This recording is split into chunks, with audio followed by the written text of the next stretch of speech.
Hello, everyone. You can all hear me? Perfect. Perfect.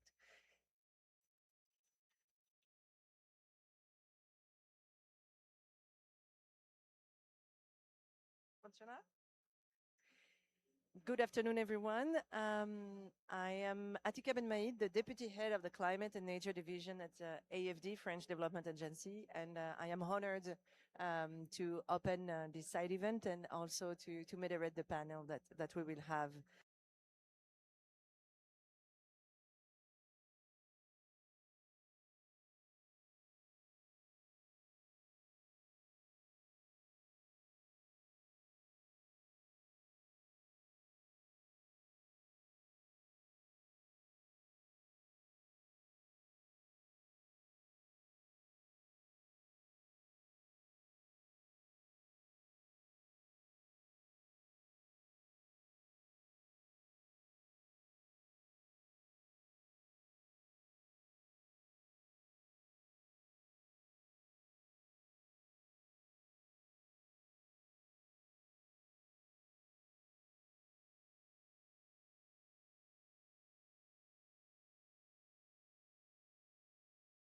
Mistrust in institution and public decision.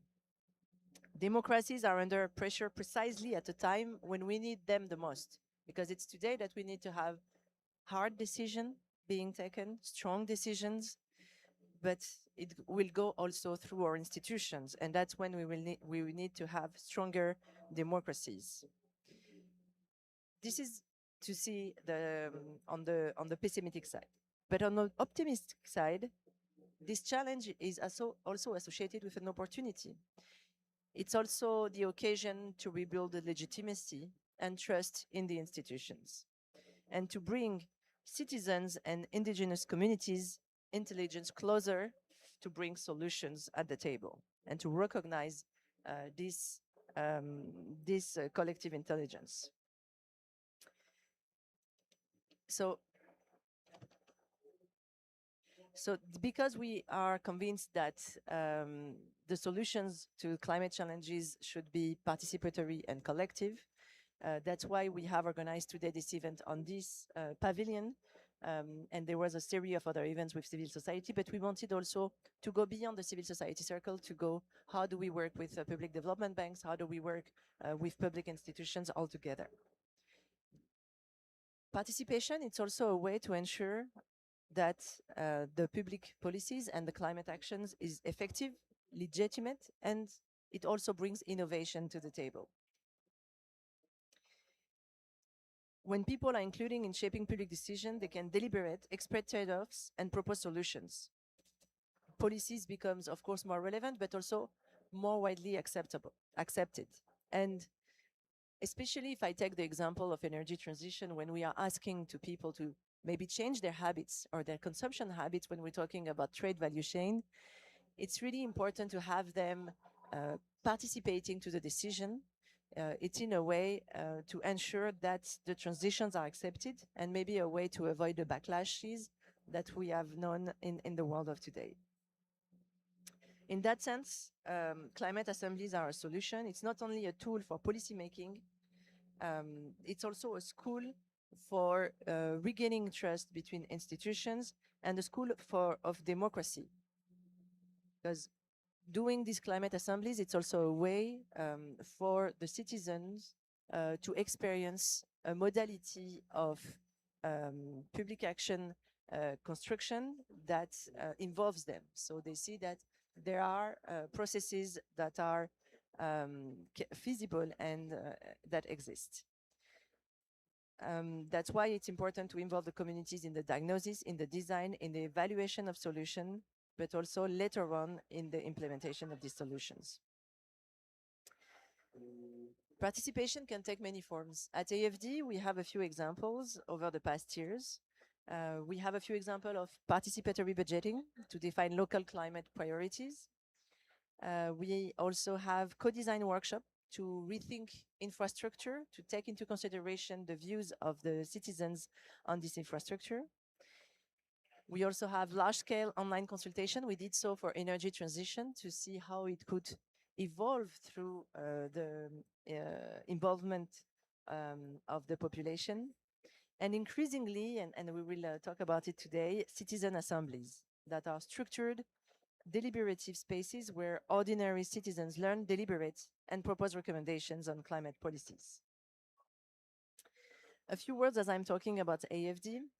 We have just approved our new roadmap for climate and nature last July. And one of the three pillars, key pillars of our new strategy is actually a better integration of the social aspect of the transition. And it goes from an acknowledgement that we will never succeed if we don't put the human in the middle of the transition. Otherwise, there will be resistance, backlash. And what we imply by that is to take into consideration the matters of inequality, the local communities, but also the gender challenges. I want to share also a few lessons that we have drawn from a support to a OECD report that was released this year called Panorama of Good Practices Towards Meaningful Citizen Participation. And we have used this knowledge or these lessons to rethink a bit the way that we are involving local communities in our support to transition. And I'll share with you a few takeaways that I remember, I have in mind. The first thing is that despite what we might think, citizens can handle complexity. Sometimes we say that they are multi-sectoral, they are multifactorial decisions. But when given time, balanced information, checked information, we can have a better understanding by the citizens of even complex topics that are the ones of the transition. Another aspect is that deliberation builds common ground. We have seen in a lot of our societies division, political division, division according to age, division according to generation, to a lot of topics, and especially higher in the last years. And actually having this deliberative space, especially on climate, allows to build common ground and to bring them together and to try to have them exchanging, agreeing, despite their background that could divide them. Another aspect is that context matters. Assemblies are successful when they are rooted in political and institutional realities of their country. It has to be connected to decision-making structures, not ad hoc structures that are not related to the existing institutions, or their conclusions will never be used. But also the challenge is that it has to be independent enough to ensure that we have the debate or the feeling of freedom of speech that is necessary to have the opinion of all. Another aspect from another takeaway from this report is that impact depends on the follow-up. The way institutions respond to assembly recommendations determines whether trust is strengthened or eroded. It's important, it's essential to close the feedback loop. Acknowledging, integrating, and explaining decision is important. We consult in order to better shape our policies, not only to give the feeling of consulting. Another aspect, and we will see that today with examples in Para, is that the Global South is innovating. There are still a few experiences in terms of deliberative arenas, but they are pioneering initiatives in Brazil, we will see today, Colombia, Maldives, India, and Lebanon. And this example demonstrates that such models can adapt to different contexts, drawing on local tradition of collective decision-making. However, we have to know that, and we acknowledge that these deliberative spaces, sorry, I have to start louder maybe because of the rain, is facing specific challenges. Limited resources, uneven access to information, and sometimes fragile democratic institutions. But these constraints also bring opportunities for innovation to design assemblies that are more inclusive, culturally grounded, and adapted to local contexts. And IFD stands ready to support its partners to advance in this agenda that is still a learning process. And we are modest in that sense that we know that it's still we still have room for improvement, and we're trying to improve and to learn from the making, from all the examples. And that's why the session of today is especially important for all of us, to see what we can take away home to improve the way we are supporting deliberative spaces. And today we want to showcase an example in Para, as we are in the region, an example that shows how it can be integrated into, how deliberative spaces can be integrated into climate decision making. And I would like to thank IDEA and Delibera Brazil that are here today for the excellent cooperation on this initiative under a tight schedule, but allowing us to discuss the finding of the report here today with our panelists.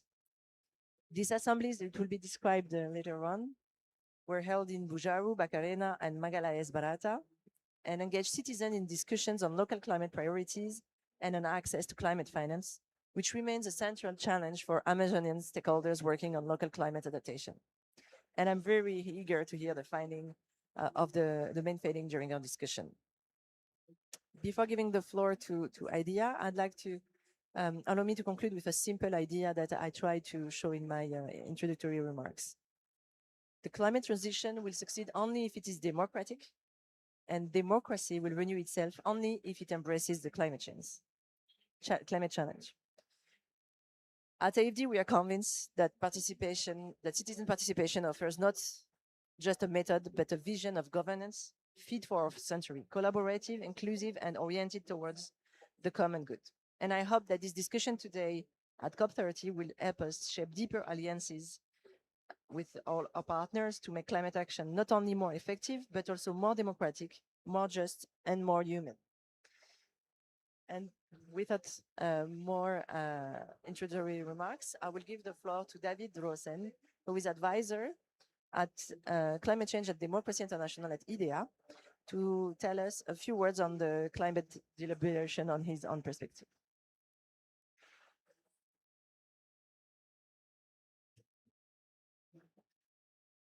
Thank you. So let me first begin by thanking the AFD representative, today's moderator, Atika Ben Maid, for the excellent opening remarks with the relevant observations on the role of climate deliberation going forward. Let me also thank the IDFC Pavilion for hosting this event, making use of the recently published case study report on Amazonian climate deliberation by Delibera Brazil, International IDEA, and AFD. So as an intergovernmental organization dedicated to advancing global democracy worldwide, we are grateful and eager to continue to address climate change and democracy, the nexus between these two issues, together with our member states, which includes France, Germany, and Brazil, among 35 member states. And we are convinced that at a time where democracy is under threat in many parts of the world, governments need to formulate citizen-owned climate policy for democracy to remain a legitimate and credible political system for young people, future generations, and traditionally marginalized communities. One important aspect of such responses, it is about supporting democratic innovations that collectively allows us to better address climate change. And of course, democratic innovations can take many shapes. It includes things like long-term framework legislation, thinking about institutions for future generations, including environmental rights in constitutions. But it also includes, as we discussed today, citizen deliberation, such as these piloted here in Para-State by Delibera Brazil. And let me return to the final excellent idea in the opening remarks. The climate transition will succeed only if it's democratic, and democracy will renew itself only if it embraces climate change. So at International IDEA, we approach climate deliberation not as a tool used in isolation, but as a promising democratic innovation within the broader range of citizen participation practices. We see that climate assemblies and other deliberative mechanisms in the best case scenario, they can help citizens engage directly in setting climate priorities. They can help raise the ambition and strengthen the legitimacy of difficult policy choices and trade-offs. But moreover, we've also seen cases where they can turn protest demands into actionable recommendations, which strengthens the social mandates, the democratic social mandates for the change that is needed in the coming years. To come closer to this potential, we also understand the need to discuss a few central issues that Atika also raised in her opening remarks. It's really a question of zooming in on the follow-up processes after climate assemblies. What happens with implementation and the democratic accountability of the generation of the recommendations generated in the process? And it's also a question at some stage about scaling up and making use of climate deliberation at a more regular pace within broader democratic systems. So where does the climate deliberation fit in the broader democratic system? But it's also, and finally, which I think this event will contribute to about creating a supportive environment and networks, allies around climate deliberation. So with that said, I hope that we will have an engaging discussions today, addressing many of these next steps and the challenges for climate deliberation ahead. I'll leave the floor to the moderator and our colleagues at Delibera Brazil to go further into what is happening with the recommendations of the climate assemblies. Thank you. Thank you very much, David. And now I'll give the floor to Silvia Cervellini, who is the co-founder and executive director of Delibera Brazil. Silvia, who will show us the main takeaways from the climate citizen assemblies, and which will be a good introduction to the panel that will take place afterwards on how we can better integrate the outcome of the climate citizen assemblies in our work on climate finance. But I'll give you the floor, Silvia. Thank you very much, Atka. Well, first, thank you for the opportunity. Our partners, AFD, International IDEA, our team from Delibera Brazil, and the Pavilion, International Development Finance Club, for this opportunity. I think, next please. I think we couldn't, and yes, the next please. I think I couldn't describe better than Atika and David what are the potential of citizens' deliberation on climate change. But in this case, we decided to do these two process here in Pará State about climate finance because we, from our experiences, 9 years of experiences of citizen deliberation in Brazil, we know and we demonstrate that citizens, they know and they want to have a say on what they want to finance in their cities. So to bring this together, citizens' participation and climate finance agenda, to us, working in Amazon especially, makes a lot of sense. Because there is an understanding, and I'm sure that's not something that is new for you, understanding that climate finance often lacks inclusive governance and involvement of local communities in priority setting and oversight. And we have seen, and we will share with you, how climate assemblies can provide inclusive space to fill this gap and strengthening legitimacy, ambition, and accountability for climate finance. Next, please. The story of this project, the Amazonian Climate Assemblies, started with Bujaru Climate Assembly last year. We developed within a program, a Latin American program called Resurgentes. We wanted to do a climate assembly in the Amazon because who better to decide what they want for Amazonia than the people from Amazonia. So we did Bujaru Climate Assembly, and then all the citizens' recommendations for Bujaru on bioeconomy, sustainable agricultural, needed financing. Brazilian cities lack resources on these areas. They have very, very restricted resources to invest. So we started discussing with Bujaru about climate finance and then realized that it was much more complicated than we thought. So we decided with IDEA and AFD to do these two other climate assemblies that were held in September and October of this year in Magalhães, Barata, and Barcarena. They were designed and implemented by Delibera Brazil in cooperation with International IDEA and support from AFD. Next, please. So to design a climate assembly, we have to assure that we have a representative group composition of the citizens assembly, the group of citizens.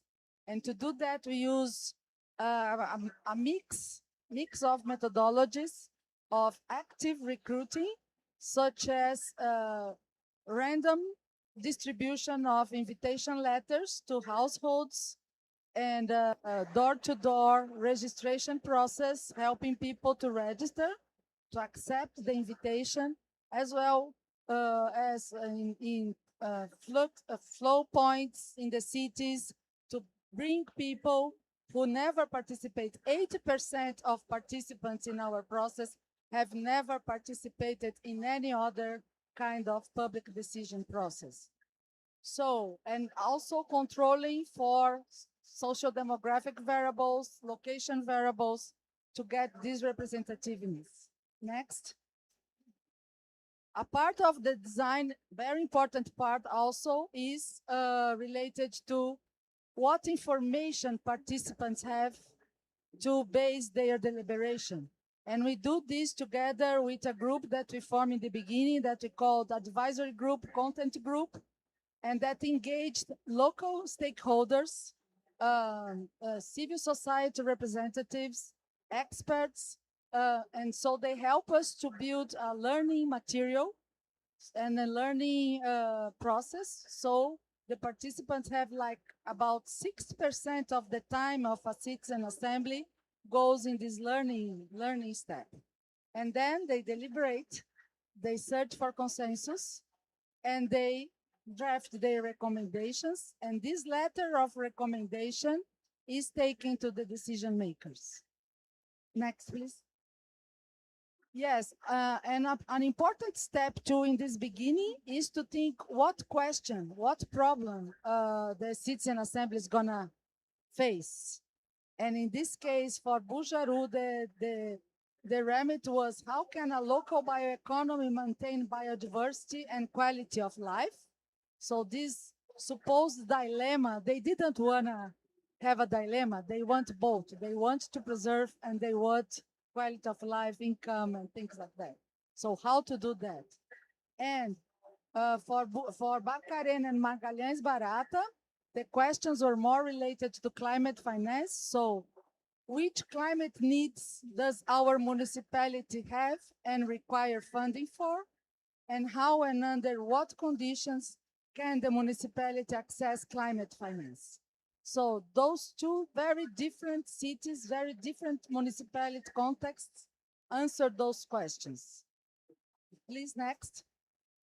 Well, Bujaru Climate Assembly, we had 50 participants. We had a previous process of engaging traditional community leadership so they could help us to co-design the sortition process. How would we engage and get members of these communities to participate in the citizen assembly?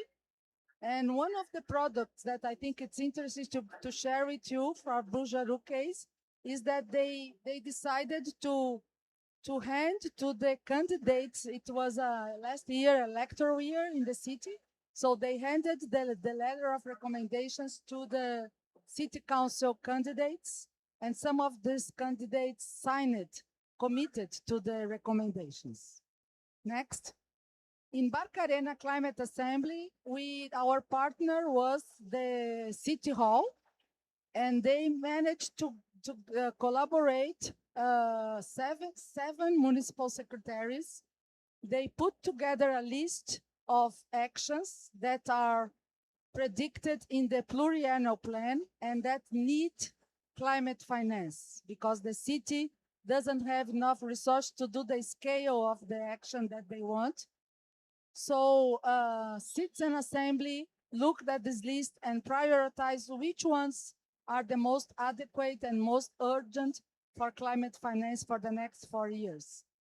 And also, they analyzed projects from traditional community and rural community organizations that also presented a list of actions to get climate finance. So there was this integrating perspective on a climate finance plan for Barcarena. And next, in Magalhães Barata, our partner was a city councilor, Silvano Costa, and we had 30 participants and also engaged local stakeholders, including producers, community organizations, and representatives from the extractive reserve because the city is surrounded by a extractive reserve of fishery. And so they also put a list of priorities for climate finance for their city. Next. Well, from these three processes, we have gathered some general recommendations that made all the discussions about how do we want to finance our climate action here. We get some recommendations that we want to share related to the climate finance ecosystem. First, simplify climate finance systems and process, improving access to information. It's an active effort to get information in a more systematized, transparent, and unified way because cities don't have resources, don't have capacity to go after all the information that is spread all around. And even we that are working with this agenda for 2 years have difficulties to put together this information. Ensure more inclusive and local participation in use and allocation of resources, and distribute funds according to territorial demands. Second, incentivize the institutionalization of municipal climate funds. Barcarena and Magalhães Barata have recommended the creation of municipal climate funds. They think this goes very well because they can have better governance with collegiate bodies. And also, this is very important, it gives the possibility to separate the cycles of funding from the cycles of electoral cycles, because they think the electoral cycles always get in the way of the climate finance applications. Third, build continuity and long-term strategic vision. This is to prevent fragmentation through sustainable, sequential, and cumulative investment, not grants that are for punctual actions, punctual projects, and then they go over and over again to other funds to continue their action that is working well, but they have to start all again a process to get financed for their project. So sequential, cumulative, sustainable investment. And climate assemblies are a tool, are a way to do that, to get this sustainable and strategic vision for climate finance in a city, in a community. Next. 4, emphasize the value of non-financial conditions in decision-making, because what they brought from these climate assemblies is that communities are the best assurance for investors, for funders, that the actions are being taken well, are being taken like if you do a plant in a city that is needed for with climate finance and the community takes care of that, This is the assurance that is a non-financial condition of assurance for those who are giving the money that that thing is gonna be sustainable. And this also um, brings the idea of supporting co-creation of climate finance proposal with communities, with the territories. 5, bring together public authorities and civil society, because we have seen a kind of the systems sometimes leads to a competition between civil society and public government, public authorities for the same money. So we need to integrate more. They don't compete among themselves. 6, integrate private social investment into participatory territorial strategies. We have seen some good experiences in Barcarena with Fundo Hidro. There is this initiative called Iniciativa Barcarena Sustentável, which is a network of community organizations, and they help to build directions for social investment in Barcarena. So this could help to identify local climate priorities with private social investment. And finally, the 7th, coordinate the climate finance ecosystem in a responsive manner. Adopt diverse, active outreaching and capacity approaches to integrate territorial demands and to decentralize decision-making to ground climate finance in local knowledge. This basically means to try to reverse a collective effort from the finance ecosystem, trying to reverse the dynamic that cities, territories, communities have to adapt to the funds, have to adapt to the grants. We are thinking something that could reverse this, and the funds are reaching out and saying, okay, what are your needs and how can I adapt to your needs? So thank you so much. That's it. Thank you. Thank you very much, Sylvia. What I thought before calling the panel, I think it's really interesting to see that the same concepts that are a discussion every time we talk about climate finance, and especially this year, like long-term challenges of fragmentation of the ed. How do we integrate social and climate? And actually, we talk that maybe too much at the national level, and that's the topic of today, but how much it came back also from the citizen assembly, that at the local level, municipality level and state level, they also want to talk about these topics and to translate that at the local level. Now I'd like to call the panel in order to continue the discussion, and I think your presentation was inspiring for us to draw on the discussion of the panel. So I'd like to call Larissa, who is representing Camille Bemergui from the Para-State Secretariats for Environment, Climate and Sustainability. Avinesh Perso, who is the Special Advisor on Climate Change to the Inter-American Development Bank President, and Pedro Paulo Boca, who is in the International Affairs and Public Policy Coordinator of the GIF, and sorry for my Brazilian accent, Grupo de Institutos, Fundações e Empresas. Fine, it's okay.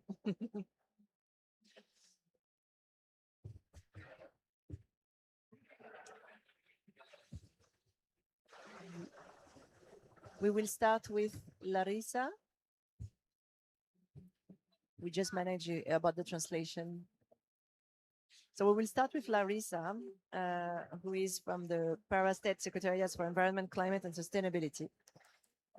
So Larissa, Brazil has a long-standing experience in terms of deliberative practices. It started more than 30 years ago with a participatory budget in Porto Alegre. And now what we are seeing is different forms that exist from local assemblies, and you mentioned that, Sylvia, to a countrywide digital platform called Brasil Participativo. So you were a strong support of the citizen assemblies that Sylvia just described in the Para-State. So we would like to hear from you of what did these initiatives of local assembly bring to the state government, especially for climate action? And how can a state government support and act as a catalyst in a collective effort to support municipalities to access climate finance? And also to hear a little bit from you from what happened on, because the topic of climate finance is not easy. It's a complex one. So how was it dealt with the citizens in these local assemblies? How was it received? And what are the challenges in order to address these topics in local assemblies?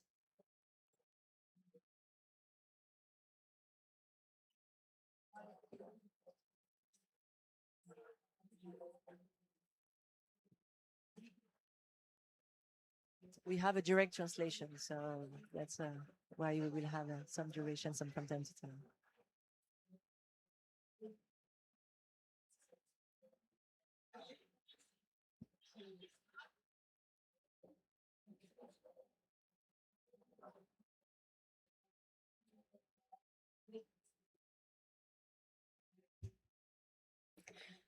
Primeiro, eu queria agradecer, boa tarde, eu queria agradecer a oportunidade de compartilhar esse painel com todos vocês.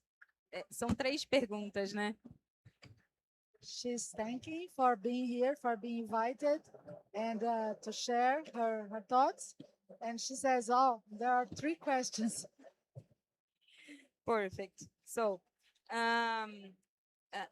primeiro, a gente precisa deixar claro que as assembleias cidadãs, elas qualificam a política pública.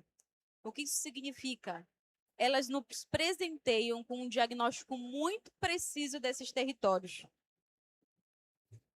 Ela disse que a primeira coisa, first thing, important thing to say is that this type of participation, climate assemblies, they qualify public policy. They have this gift to the government with a very good diagnosis of what has to be done. E essas informações, elas são muito precisas. Informações essas que, por vezes, o Estado ele não tem a capacidade de alcançar. Então, ele qualifica essa política e ele torna ela legítima. Por quê? Porque isso reflete a realidade na íntegra do território. And this process, they bring information, very, very detailed information that many times governments don't have the capacity to get. And they are also much more legitimate because of who are participating there. E quando a gente fala de financiamento climático, os financiadores, eles esperam que o recurso investido seja aportado, de fato, em políticas públicas que reflitam a realidade do território. And when talking about climate finance, the funders, the investors, they expect that the funds are being used for something that really reflects the needs of the territory. So this participation, these citizen assemblies are an element very important for that. Então, isso traz para o Estado uma inteligência territorial, uma capacidade de rastrear, porque a partir dessas assembleias o Estado tem a capacidade de olhar aquele município, de olhar aquelas peculiaridades e cria um ciclo muito virtuoso de cooperação técnica entre o Estado e as comunidades. So it creates a territorial intelligence and gives government the capacity to traceability, to look at the municipality, look at the locality, and becomes a virtual circle of information, participation, and devolution. E isso é muito importante para o Estado, porque a partir de tudo isso, a gente consegue que as políticas públicas elas sejam aplicadas e elas sejam melhoradas no território. So with this, they are enabled to make the public policies better and better and improved for the territory.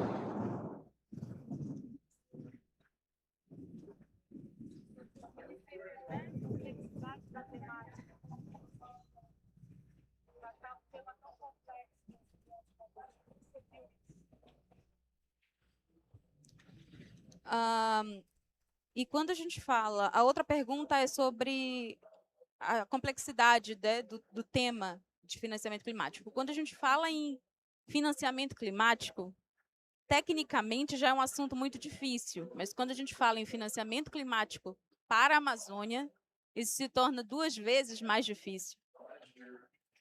When we talk about climate finance, it's already a very difficult topic, but when it relates to Amazon, it's twice as difficult. Porque a Amazônia é um território de muitas peculiaridades.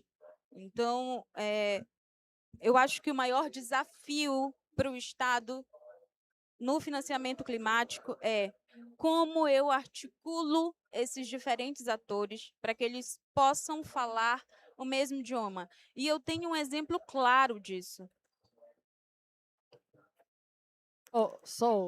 The challenge, the biggest challenge is how to articulate these different actors in this topic, in the same language, in the same, language. And she has a very good example for that. O Estado ele entregou recentemente o que nós chamamos de Parque de Bioeconomia e Inovação da Amazônia. E o parque ele tem um projeto que nós chamamos de Nova Sociobio, que é fomento na ponta para projetos da sociobioeconomia. The state of Pará has just inaugurated the Park of Bioeconomy and Innovation in Amazon. And within this park, they have this program that is for fomento investment on projects of bioeconomy. Na primeira chamada do projeto, ele deu nulo. Não tivemos nenhuma homologação. Não é que os projetos não foram aprovados, nós simplesmente não tivemos inscrições. E nós não tivemos inscrições porque, primeiro, a comunidade na Amazônia sequer tinha conhecimento sobre ele.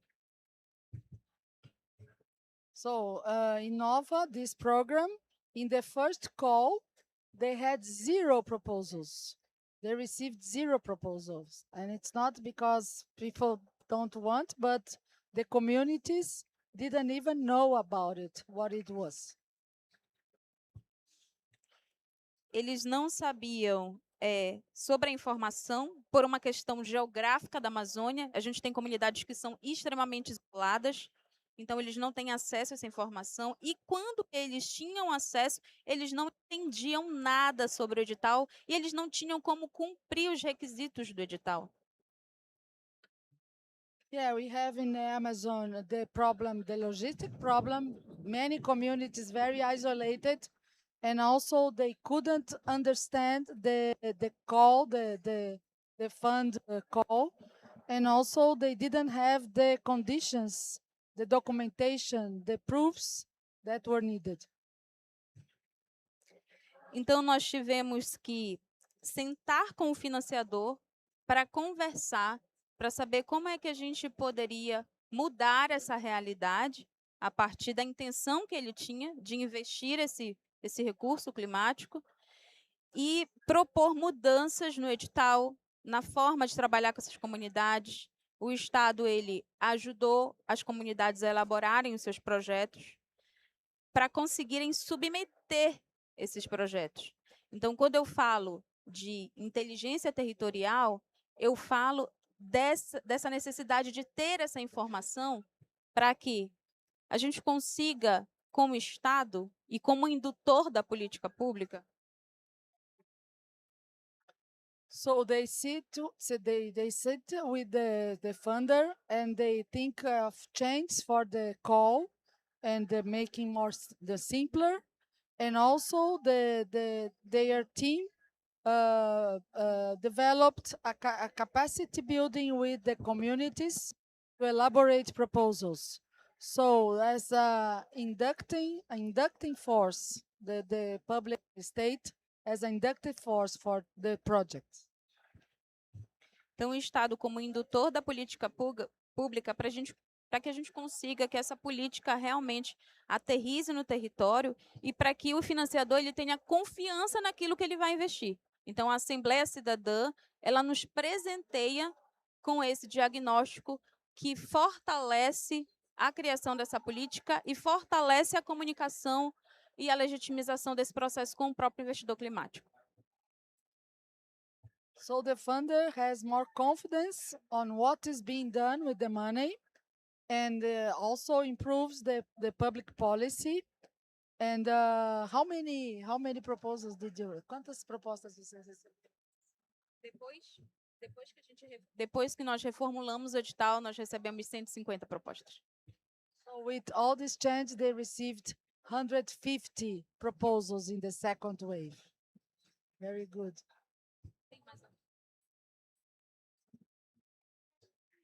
Thank you very much. It's enlightening to see how much it has worked very much, and it was appreciated by the local communities and how it is used to shape the local planning. But as you said, it's also something that interests the public development banks, the funders that are working with you, which makes me turn to Avinash Perso, who is the Special Advisor on Climate Change to the Inter-American Development Bank President. So IDB is a leader in climate finance, and I think we all acknowledge that. And on top of that, the current civil society engagement strategy forces various levels of engagement, from information towards dialogue, consultation, collaboration, and partnerships. Before doing this side event, I understand that I learned from the team that actually IDB has commissioned a study already a few years ago regarding the interlinkages between civil society and the climate agenda, which concluded on the recommendations and on the best practices for government citizen engagement practices for that could be replicable and that we could learn from today. So according to your long-standing experience in climate finance, and also on civil society and local communities engagement, what is the setting of climate assemblies bringing to the climate finance discussion? Also, how do we, as Public Development Bank, support these processes other than, of course, there's the usual grants window, but other than that, how do we integrate civil society in the design of projects or program? How do we entail participation? And if you have some recent examples of current initiative that IDB has been implementing, I think we would all be happy to hear from that. The floor is yours. Well, thank you very much for inviting me. Thank you very much for raising this really important point. We have a lot of experience in trying to engage communities. And I say that in a sort of hesitant, hedged way because I don't think we've learned the right way to do it. This is an ongoing learning. I think learning was mentioned in the presentation a couple of times. We are still learning. We've tried a lot. I think the reason why this is a very important question is that there is a built-in tension between climate finance and democracy, and I'm very glad that you have raised this. Most adaptation finance will be financed by central government or multilateral development banks, who are a collection of central governments, right? We cannot lend to subnational professionals, the members of our bank, we're a cooperative of governments. And yet, the people on the front line of adaptation, the people responsible for adaptation, tends to be the municipalities. They are managing the bridges, the roads, the drainage systems. They're at the front line. Often, the vast majority of these municipalities do not have money themselves. They're not able legally, or perhaps they don't have the capacity to borrow. They need central government permission. Um, and their ability to raise tax revenues and other types of revenues is strictly limited. So we have this tension. The money is coming from elsewhere. From the people who are spending it, they have to request the money. They have to ask for the money. The fact that community assemblies could help in the communication and understanding in both directions.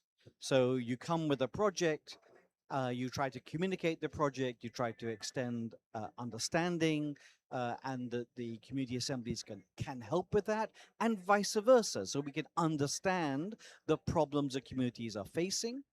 May not be the problems we thought they were facing when we were writing the proposal on a desk somewhere in Washington.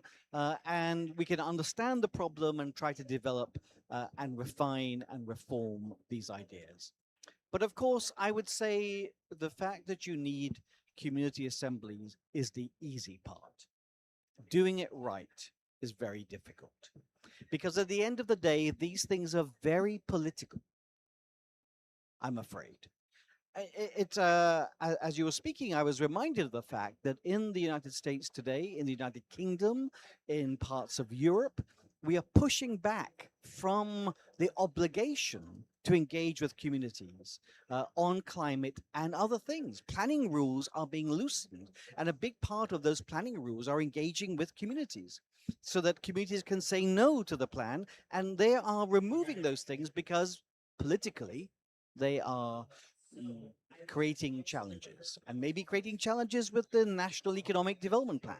It is the current UK government will say that the planning rules and engaging with communities is a obstacle to furthering development. So if that is what developed countries are saying, well, we have to be careful that we're not going to be imposing standards and requirements on developing countries in much greater challenge situations that in developed countries doesn't work.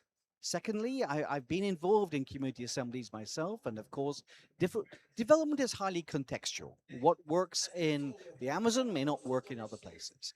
In my experience, they can get taken over by oppositional politics. We have to find a way of designing it so it does not. It can get taken over by loud voices. The largest representative may be quiet voices. And how do we make sure we've structured? You've created in here in the example, a very interesting representative democracy, how to try and deal with some of these issues. But who decides? Brazil has appointed the more indigenous representatives of any COP in the history of COPs, 900. And yet we saw protests outside with a community saying their voice wasn't being heard, they weren't being represented. These things are very hard to do. I've been in some places where the community assembly is less representative of the people than the municipality. So we have to get these balances right. I'm not saying we shouldn't do it. I'm saying we have to do it. But I'm saying it's very hard to do right, and we have to be mindful of the context. The final point I want to make, I'm conscious I'm speaking for a long time, is that donors do not give money in the way we would like to give. And if you ask what should the development finance institutions do, we struggle with the boards about asking for money that's flexible. Donors do not give flexible money. Donors specifically say the money is for this. And you must have a community assembly, but the money is for this. And if the community assembly says no, the money doesn't flow. They don't change the money. Donors are very specific on what they want the money for. We have a system of what's called policy-based loans, where we ask the government to do some policy reforms, and in return, we give them money. And they can use the money for whatever purpose, pursuit of the policy or not. And you know what? Our donors cap that. Our donors do not like the idea of developing countries having freedom to do what they want to do with the money. So I would say the first thing to do is increase more flexibility about from the donors as shareholders in terms of the use of grants, the use of multilateral development bank money, and make it conditional on community assemblies that this money could be used differently. So designing this is difficult. So it has to. The 3 points are has to be done, but designing it is politically much more difficult than people appreciate. And thirdly, if we want the communities to be helping shaping this money, we need that flexibility from donors that doesn't currently exist. Thank you very much. Thank you very much. And coming myself from a public development bank, I totally resonate on a few other things. Well, we don't have shareholders, but the flexibility, and sometimes it is required for a matter of transparency and redevability, so it's not for the shareholders. So this is a really important topic. But what I take home is we all acknowledge the need of this locally led principles for the locally led adaptation principles. I think both of us are committed to that, and locally led processes. But the question is learning how to do them in the right way, and that's why what Sylvia presented is really rich, and also what Larissa presented in learning what worked and how it could be useful. And there is still some room for the future to do even better. And now I'll turn to another perspective, the one of the philanthropy. So I'll turn to Pedro Paolo Boca, who is the International Affairs and Public Policy Coordinator of GIF. I will not try again to say it. Sorry for my Brazilian accent. So philanthropy is a sector that has been focusing a lot on climate action these recent years all over the world. And also on civil society engagement. From your perspective, these settings of local climate assemblies, how are they useful to the actions of philanthropy? How are they seen and maybe supported by philanthropies? And in your opinion, from a Brazilian philanthropy representative, how they can serve in the agenda to build new bridges for climate solution with different actors between PDBs, local governments, CSOs, and how do you see all these organizations together? Here. Well, thank you very much. And thank you for the invitation to AFD, to Delibera, and the other partners. It's a pleasure to be here. I will start with the last question and try to build a momentum. But to mention that we, as philanthropy, we believe in multi-stakeholder partnerships, and it's symbolical for us to be here with a multilateral bank, with an international bank that is a partner, with civil society, and of course, there are so many actors that we could invite to a multi-stakeholder partnership alongside, of course, with philanthropy. And philanthropy plays a very important role in multi-stakeholder partnerships, especially when you think about going to the territories, because as my colleague here was mentioned, philanthropic capital is flexible by itself, or at least should be flexible by itself. It's also a capital that allow us to have a little bit more risk in the investments, or how to work this capital. It's also a catalytic capital that we could use for in many possibilities in these multi-stakeholder partnerships. But I think that one role that philanthropy can play in these partnerships is to team up with civil society a little bit on this, especially because when you think about a partnership to climate financing, or to pretty much any other partnership, civil society organizations and civil society at the territories are seen as beneficiaries, not as participators, not as parts of these multi-stakeholder partnerships. And I think the first thing, and I think that the assemblies could help us to look at this, is to see territories and organizations as partners, which means that we have to listen to them to understand where we're going to put our resources and not the opposite. It's not necessarily just go to a community with a project and with the money and do it. It's not about that. I think what we are working in philanthropy in Brazil is this idea that we need to listen to the territories and listen to the communities. Also, especially in climate funding, because people in the territories, and we're talking about the Amazon and some other regions, where these people are the defenders of the territories and so the defenders of climate. They are being there for generations and they know how to use their land to defend climate and environment and the nature. And of course, there's a lot of things to do in these communities, but listen to them and believe in their in their history and their knowledge is something that not only philanthropy but all the other stakeholders should take for granted. So that's one thing. Also, as mentioned, the importance of not only listen to them as defenders of their land, but as people who know where they need the money. Sometimes we only give money, philanthropy, banks, state, whatever.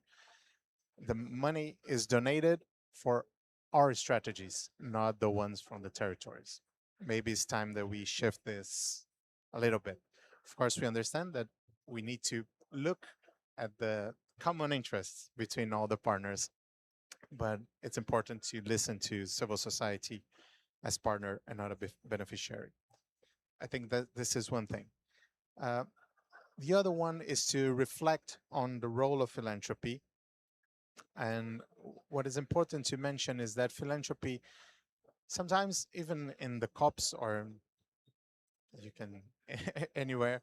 I was in Seville this year for the Financing for Development conference, and we heard a few times that ODA and the state money is on now going down. We have Trump and all of that.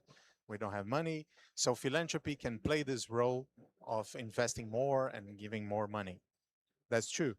But philanthropy cannot replace ODA, cannot replace public money.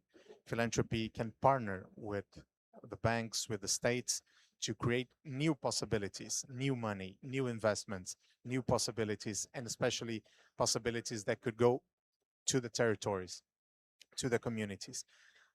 Philanthropy money is not only more flexible, but it's more suitable for some communities that sometimes don't have the structure to fill all the requests on rendition of accounts, or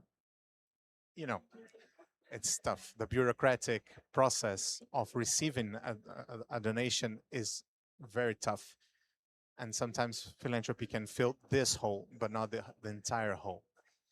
I think it's important to mention this as well. And just to wrap up, I will be brief, and I hope that we have more interaction with the audience.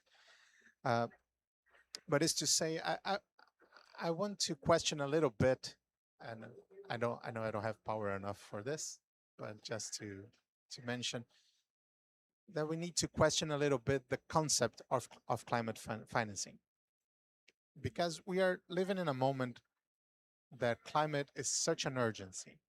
It's everywhere, the climate change, all the effects of climate change, that we cannot put climate financing only in a box. I think that what we need to do is to get this box out and understand that everything that we do can be climate financing. What I'm saying is that we have a foundation or a bank or a company, I don't know, who invests in education. How can we think education in 2025 without thinking about climate? We are seeing here in Brazil floods that makes students don't go to schools for the heat. We have studies who prove that the rising of the heat is making the students learn less because they cannot concentrate.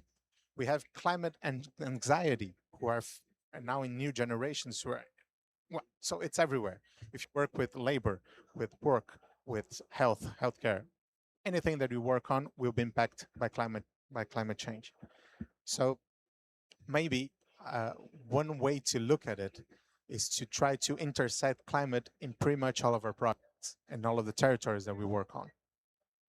Maybe it's a way to uh, lose the box of climate financing all the time and to think about this new world that has to be has to born uh, due to climate change. Uh, and especially, and now I'm closing, is to not only think about climate, but have more focus on climate justice. I think that public banks, governments, philanthropy has a very important task on facing climate justice, because when you think about social investment, you think about reduce inequalities. The richer countries, the richer families, the companies are the ones who are in all this process. And I'm not saying that to blame anyone, but we created injustices and inequalities. So we want to reduce it, to give it back, and that's okay. But we need to think, when we think about climate, that people who are in this most difficult situations, the more inequality situations, are the ones who suffer the most about climate. So putting climate justice in the center of the investments, I think, is a way to focus on the territories. And again, not only focus on the territories, but listen to them. I think that this should be my key message for this session. Thank you.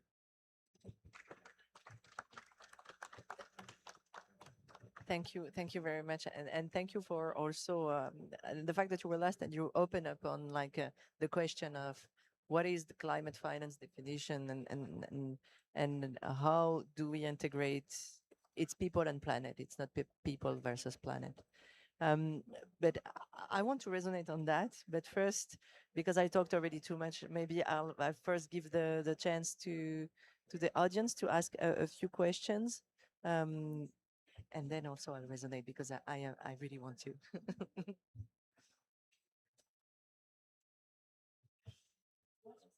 Yes, of course. Hey everyone, my name is Iago. I am Brazilian, very passionate about participatory budget and citizen assembly, and currently trying to work with it in Canada. I am a student there, bachelor's in sustainable development and public policy. I think that my question comes from the fact that exactly what you're saying. Sorry, I didn't fully capture your name. But the fact is, we have very low funds for municipalities, and we have a hardship because of that to um, do anything with the citizen assemblies as per when the needs are are marked. So in that sense, I wanted to ask, how can you see the possibility of climate assemblies being integrated in a like larger scale um, across municipalities to leverage the narrative of these communities in for especially south of Brazil, for example. I don't, seeing your context, like how can we transfer the needs of the, for example, Amazonian people to when we're talking about the large cities in São Paulo, for example, the needs that exist here, how do we leverage them in a bigger city through the climate assemblies? First of all, my name is Marcel. I'm a researcher in the Escola Normale Superior in Italy, but I'm Brazilian. And my question is thinking about climate assemblies, right? And this huge discussion about TFFF and direct funding for indigenous people, right? How do you see climate assemblies being also the tool for this money to get directly to these communities, right? And how do you see the role of climate assemblies in this contest here in Brazil? So people um, from Brazil, right? So this the experience of Brazil, how this can resonate or reverberate in this kind of new innovative climate finance instrument. Thank you. I think we will start answering. Communities, community assemblies, as an essential reinforcement of democracy. We have to be very careful it doesn't undermine democracy. And so most countries in the world today have process, but those entities may not get to the local community close enough. And so there's a reason for an assembly focused on that and focused on the issue within the community on climate. So I think we have to design these things in such a way that they are reinforcing and not creating parallel structures that might undermine.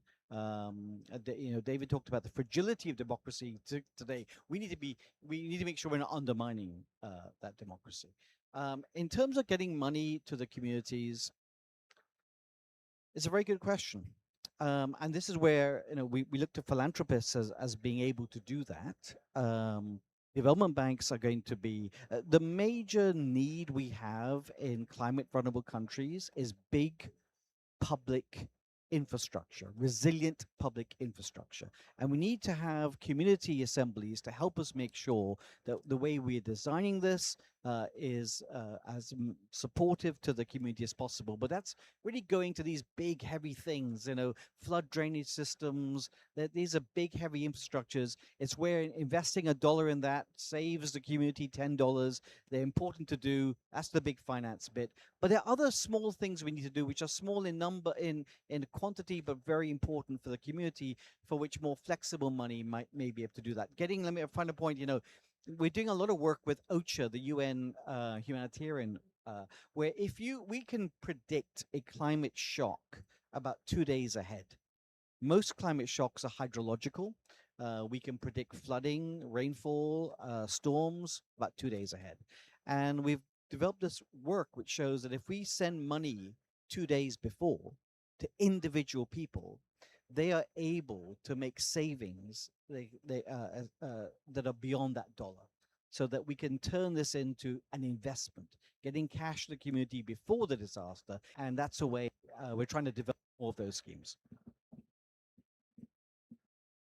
Well, I think that both questions are connected in a way that was already mentioned here. I think that the key is democracy on that. To how can we deepen our democracy, and not democracy as only the right to vote, but the right to be listened as peoples, our territories, our communities. I think the climate assemblies are an example of that. And climate assemblies are only possible in democratic countries. And especially they will only be heard in democratic countries. And it's pretty hard to have democracy in Brazil and in some other places in the world. So I think that this is one of the keys. That goes also with the funds, especially the forest fund. I think the Brazilian government is doing a good job on that, but I think it's important to, every time that we mention the TFF, there's a lot of Fs on that, that we include the people of the forest on the fund for forests. Because sometimes when you think about forests, you think about the trees and the biodiversity and the rivers, but there's people living there and they know how to preserve this. It's their house. They are preserving it for ages. I think Brazil is looking at it, but we have to guarantee the people of the forests are present on the funds. And if they are, of course, the money that will be invested in the funds should also consider these people. And who knows, maybe the climate, a scenario of drop the money in the forest and things would be good. There's things to do, and who knows better than the people who live there and who are preserving it for ages. So I think that this is the key.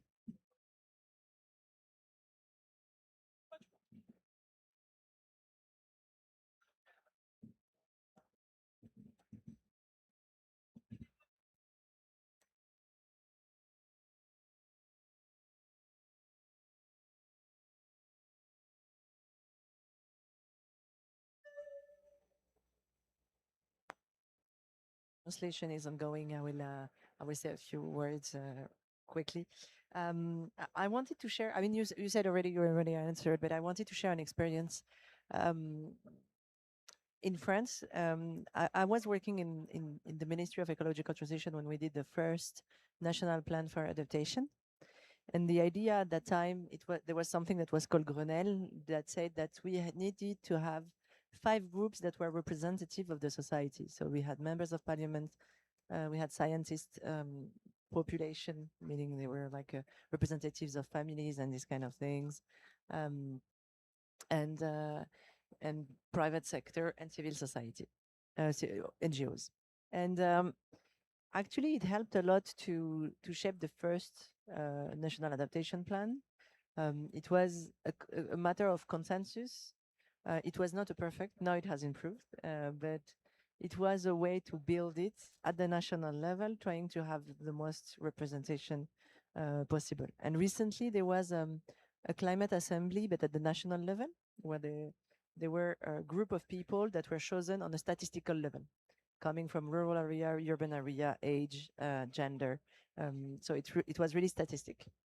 And there were people who were not on necessarily caring that much about climate, and it was important to have also people like that in the group. And they elaborated recommendations, and some of them were taken by then by the institutional process, because then we can ask, members of parliament are supposed to represent us also, but in that case it was, how can we think out of the box without any elective processes or any elective pressure? And then the recommendations are going back in the process, so they were sent to the members of parliament. Just wanted to share these experiences.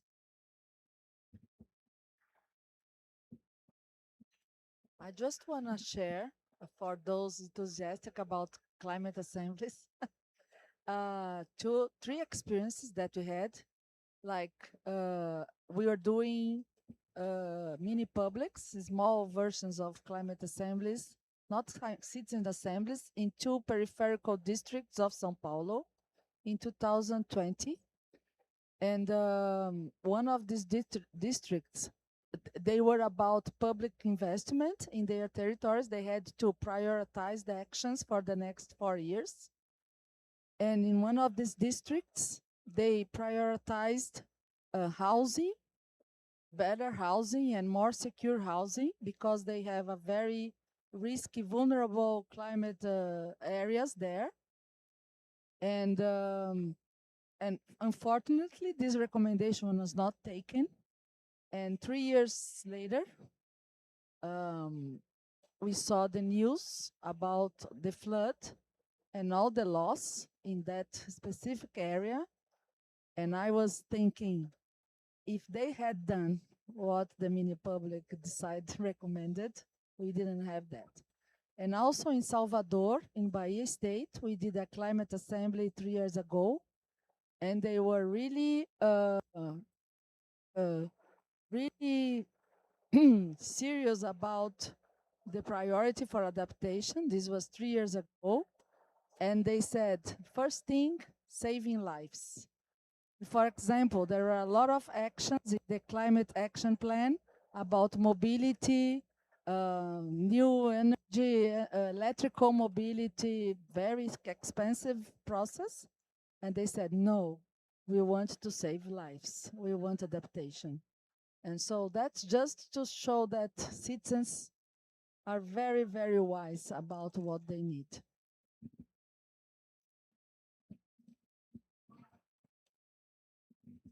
Any last question from the audience?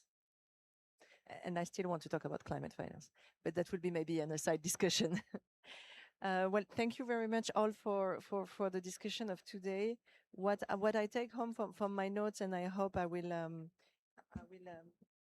you would agree on what I take away from this discussion, is that there are practical examples that have worked, and especially in Para, and that it has been appreciated both by citizens, by the local governments, and used by the local governments to improve all the projects that were financed, but also by international PDBs.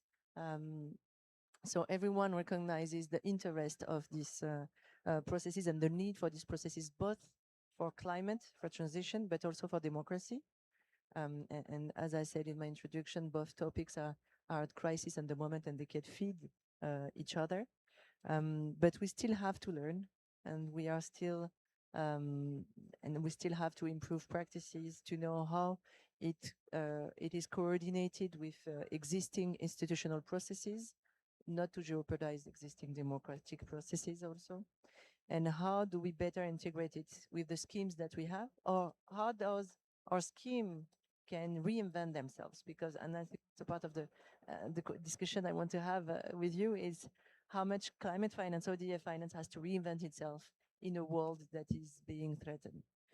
And how the coordination between all stakeholders, as you said, between philanthropies, local governments, PDBs, have to work together to face all the challenges of decreasing ODA.